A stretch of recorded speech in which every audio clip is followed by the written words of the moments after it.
Hello everyone, कैसे हैं आप सब लोग। आप सभी लोगों का हमारे नई वीडियो में बहुत बहुत स्वागत है। आज हम बात करने वाले मैथ के कुछ ऐसे क्वेश्चन के बारे में जो कि एग्जाम में बार बार रिपीट हो रहे हैं। तो वीडियो को एंड तक जरूर देखें। यदि वीडियो अच्छी लगे तो लाइक करें और चैनल को सब्सक्राइब करें, जिससे आने वाली वीडियो का नोटिफिकेशन आपको मिलता रहे। यहाँ पे हम आपको रेलवे की, एसएससी के, यूपीएससी से रिलेटेड जो भी क्वेश्चन आते हैं उसको भी एक्सप्लेन करने वाले हैं, जो कि आपके एग्जाम के लिए काफ़ी बेनिफिशियल होने वाले हैं। हमारा पहला क्वेश्चन है नंबर 1। 1 से 100 तक की लगातार प्राकृतिक संख्याओं का औसत क्या है। आपको बताना है कि 1 से लेकर 100 तक की संख्याओं का जो प्राकृतिक औसत कितना होता है।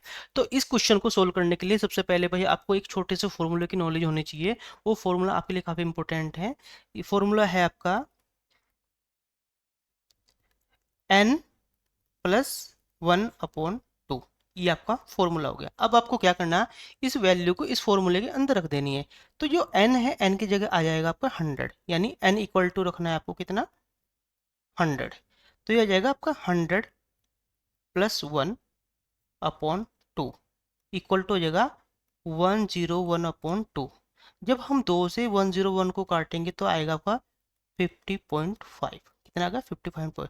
अब इन चारों में आपका राइट आंसर हो जाएगा कौन सा, ऑप्शन बी, 50.5। नेक्स्ट क्वेश्चन है हमारा, लगातार 25 सम संख्याओं का औसत ज्ञात कीजिए। जो आपकी लगातार 25 सम संख्याएं हैं उनका औसत आपको बताना है। अब यहाँ पे एक आसान तरीका ये है, यदि आपको कभी भी सम संख्याएं मिलती हैं तो आपको क्या करना है, ये कर देना n+1।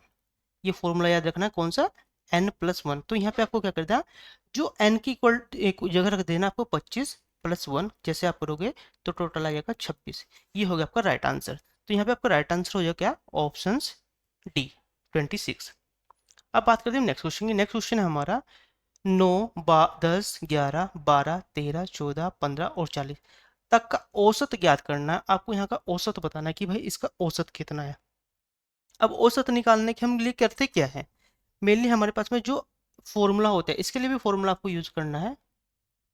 फॉर्मूला क्या यूज करना है, पहली संख्या प्लस दूसरी अंतिम जो लास्ट वाली है, अंतिम संख्या, ठीक, अपॉन 2। ठीक है, क्या कर देना आपको, पहली संख्या प्लस अंतिम संख्या अपॉन 2। तो अब हमारी जो पहली संख्या क्या होगी, हमारी पहली संख्या होगी 9, प्लस हमारी जो अंतिम संख्या होगी 40 बटे कितना आ गया, 2। तो यह आ जाएगा 40 और 9, 49/2। 49/2 को जब हम इससे काटेंगे कितना आएगा, ये आ जाएगा आपका, दो दूनी 4 होता है ना, ये आ जाएगा वो 24.5। तो यहाँ पे आपका राइट आंसर कितना आ जाएगा, आपका 24.5। ठीक है, यहाँ तक आपको कोई डाउट हो आप मुझे कमेंट करके भी पूछ सकते हो। और वीडियो अच्छी लग रही है तो भाई एक बार लाइक जरूर कर दो। ठीक है, इससे हमें थोड़ा मोटिवेट मिलता है कि भाई हम आपके लिए ऐसी वीडियो आगे से लाते रहें। नेक्स्ट क्वेश्चन हमारा, प्राकृतिक संख्याओं के वर्गों का अंतर ज्ञात कीजिए। जो आपकी 20 प्राकृतिक संख्याएं हैं उनके वर्गों का अंतर ज्ञात कीजिए। आपको देखने में बड़ा टफ लग रहा हो यार, क्वेश्चन बड़ा टफ है, लेकिन इसे सोल्व करने का सबसे आसान तरीका है, क्यों है, यहाँ पे जो फॉर्मूले मैं आपको बता रहा हूँ वो आपको नोट डाउन करके रख लेने हैं फ्यूचर के लिए। जब भी आप एग्जाम देने जाओगे उनका यूज करना है। इसके लिए जो फॉर्मूला यूज होगा वो होगा आपका n+1, 2n+1 अपॉन कितना आएगा, 6।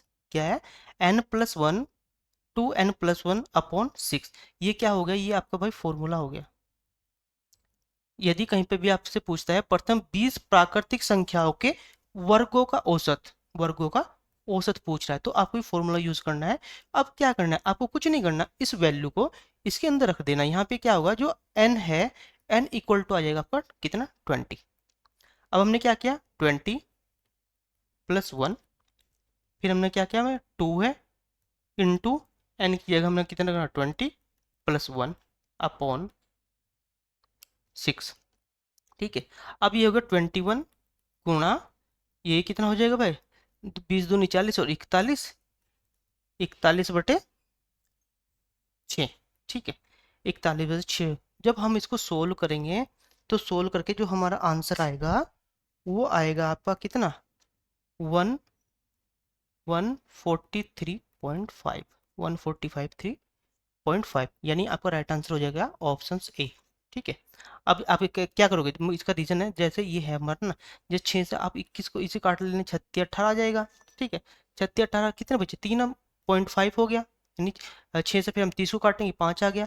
अब इन दोनों की आपको गुणा कर देनी है, गुणा करने के बाद में आपका ये आंसर आ जाएगा। ओके। अब चलते हैं नेक्स्ट क्वेश्चन पे। नेक्स्ट क्वेश्चन है हमारा, प्रथम 16 प्राकृत संख्याओं के घनों का औसत बताइए। भाई वहां पे हमने क्या बताया था, यहाँ पे बताया था मैं वर्गों का औसत, और अब पूछा हमने घनों का औसत। अभी घनों के औसत में भी आप मल्टीप्लिकेशन करोगे तो आपको बहुत टाइम लग जाएगा, और आपको पता है इस तरह के क्वेश्चन सोल्व करने के लिए आपको सिर्फ 4 से 5 सेकंड मिलते हैं। इसके अंदर आपने कर दिया था, अदरवाइज आपको स्किप करना पड़ेगा। ठीक है। अब इसके लिए जो हम फॉर्मूला यूज हो गया, पहले फॉर्मूला लिख लेते हैं, हम आपको फॉर्मूला बताते हैं। इसका फॉर्मूला है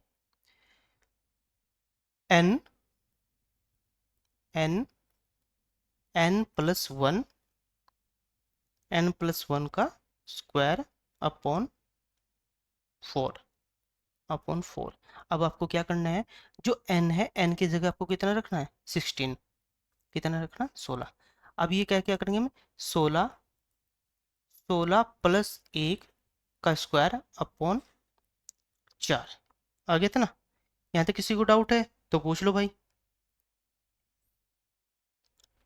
नहीं है ना, ठीक है। तो अब ये टोटल हो जाएगा हमारा 16 × 17 का स्क्वायर बटे 4। अब हम सीधा सीधा क्या करेंगे, इससे हम यहाँ पे इसको ऐसे इसको थोड़ा सिंपल बना, 16 × 17 × 17।